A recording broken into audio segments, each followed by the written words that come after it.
వచ్చినప్పుడు, అలాగే గుడ్డు తినని వెజిటేరియన్స్ కోసం చూడటానికి ఎగ్లా కనిపిస్తూ అంతకంటే ఎంతో రుచిగా ఉండే ఈ వెజ్ ఎగ్ కర్రీ చేయడం కోసం ముందుగా 200 గ్రాముల పనీర్ తీసుకొని గ్రేటర్తో సన్నగా తురుముకోవాలి. మార్కెట్లో కొన్న పనీర్ అయినా ఇంట్లోదైనా వాడుకోవచ్చు. తర్వాత మెత్తగా ఉడికించిన 2 మీడియం సైజు బంగాళదుంపలను కూడా సన్నగా తురుముకోవాలి.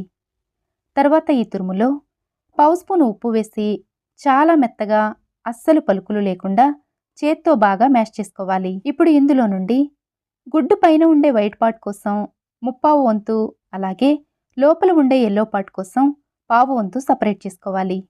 ఇప్పుడు ఈ పావు వంతులో కొద్దిగా పసుపు వేసి అంతా బాగా కలపాలి. ఇది బాగా కలిపిన తర్వాత గట్టిగా ఒత్తుతూ చిన్న చిన్న ఉండలు చేసి పక్కన పెట్టుకోవాలి. తర్వాత గుడ్డు పైన ఉండే వైట్ పార్ట్ చేయడం కోసం దీనిలో పావు కప్పు వరకు కార్న్ఫ్లోర్ వేసి